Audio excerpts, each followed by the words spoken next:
Hello to my DG sisters. Good morning. I hope you're starting out your day amazing. I started out my day waking up early, doing a meditation, then taking Casey down to the beach for her walk. Even though her paw is healing, she can't go in the water and she's not able to play with her friends and frolic in the water and the dunes.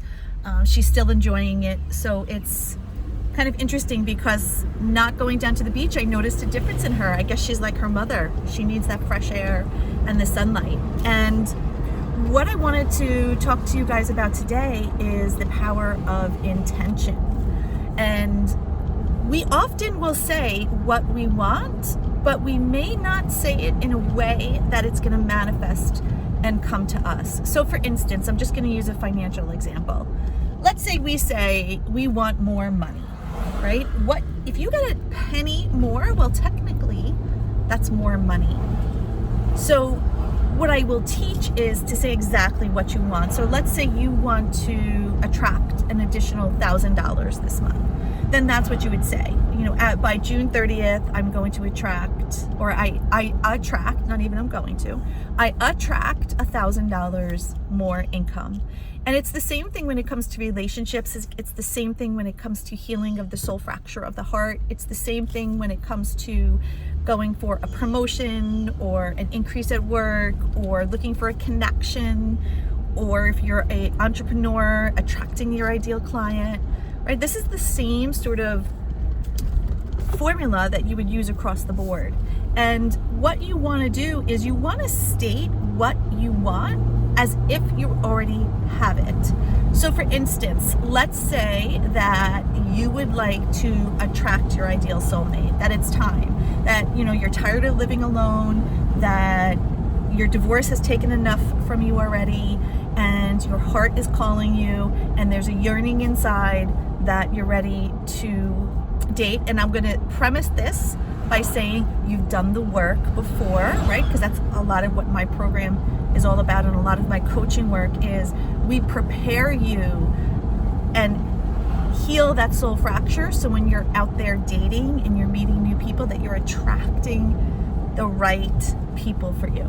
So we're going to assume that that work has been done and now you're ready to go out there. So one of the things that you may want to do is the exercise of just imagining who this person may be.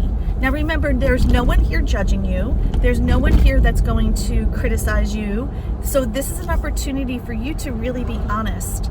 And this is the one thing that I will drive home a lot with the people who I work with, is to be honest. So if you would like a person who likes to travel, who earns a good income, and a good income meaning, say the number, $200,000 a year, and he likes to travel, he has a great family, that he's God-centered, that he's honest, he's integral, he's true to his word, that he has good friendships, right? And I'm just using this as an example. Then say it. But let's say you don't want that. Let's say you want someone who prefers to spend most of his time at home and really has all of his attention will be placed on you, and his children are grown and they're older and he has a great relationship with them, but yet they are, living their own life, and he could place all of his time, energy, and attention on you. If that's what's important, write it down. You see, if you don't write what exactly you want, then you're going to keep getting what you don't want.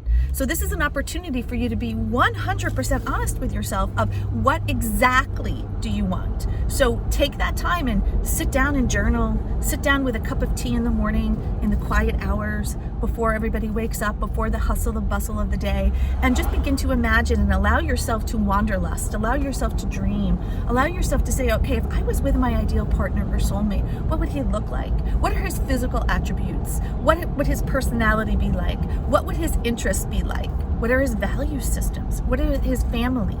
Remember this, guys. It doesn't matter what age you are. You could be from 20 to 100.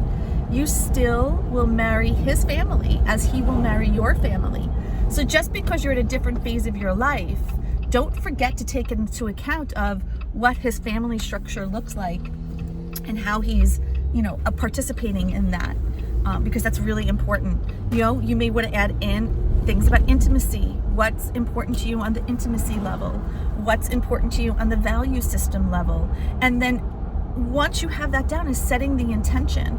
Now, what I did when I attracted my husband, my soulmate, Michael, is I sat down and I did this exact exercise. I wrote down exactly what I would want. I was honest. I was able to put in piece by piece. And I noticed as I was dating that I was attracting people that weren't quite what I thought. And each time I would go back and adjust my list because I realized I needed to be a little more detailed here, or there was something that I thought I wanted that I realized, nope, I really don't want that.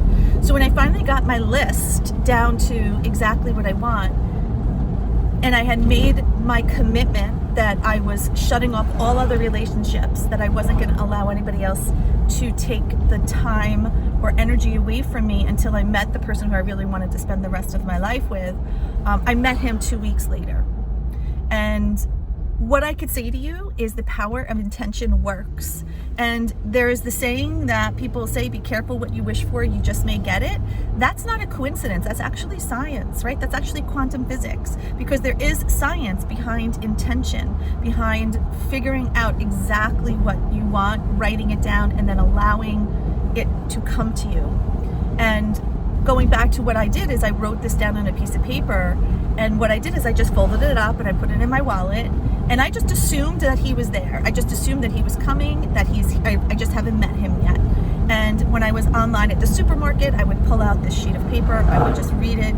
If I was sitting in a doctor's office and I had nothing to do because I was waiting, I would read this again.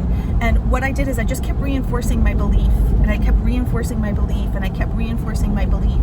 Because you have to choose to turn off all the bullshit, right? You have to choose to turn off all of the chaos that everybody else is living. And you have to choose to turn off to the people that say there's no good men out there, and that this can never be possible, and that this is not going to happen. That's a reference table, right? And if you're going to reference that table, then you're going to be like that person. And yes, you're not going to see him, you're not going to find him, and you won't be in that relationship because that's what you believe. So I chose to shut all of that off, and I chose to have the reference table of that there are great men out there, and that my soulmate is there, and here's what he's going to look like, and here's how he's going to behave, and here's his qualities, and here's his value systems. And I began to look at couples not as if I wanted something, but I began to look at couples and say, wow, if she could do it, so could I. Look at that couple. They seem to be so happy. They're connected. They're talking. I could see how he's treating her. He's very kind to her. Wow, that's me. Right? If she could have it, so could I. And that was a shift, because before, in the past, I may have looked at a couple and said, I can't believe this. What does she have that I don't? Or why can't I have this? And I was operating in a 100% lack mentality until I learned better, right? I had a spiritual mentor and learned the same principles that I'm teaching you. I had to learn myself. And so will you. And this comes in time. So know that you've got to make a choice of what your reference table is going to be. Are you going to listen to the people who say you can't have it, that it's not possible, there's no good men out there, that they're all assholes, that they're all liars, cheaters, and blah, blah, blah? Or are you going to listen to the reference table of I know that there are good men out there, because you're a good woman, right? You're a good woman. So what would make you think that there can't be a good man out there to match you? Right? You're not an anomaly. There are many, many good women. There are many, many good men. So be careful where your reference tables are. Set your guide on the reference table of you know he's out there, you just haven't met him yet. And set your guide on the reference table of looking at relationships that are good. Set yourself on understanding that there's great men out there, and that there's great qualities out there, and it's just a matter of time until you meet him. You see, our timeline and God's timeline may be very, very different. And I get the whole thing with patience and wanting things done and wanting it done pretty fast, but that may not be God's timing. He may bring you your soulmate in a day, and it may be a month, and maybe a year. We don't know. But with that said, set your reference table, set your intention, create your list. I am home. I'm going to take Casey inside, begin my work for the day. So I'll see you guys later. Glad we had this morning chat. Talk to you later. Bye.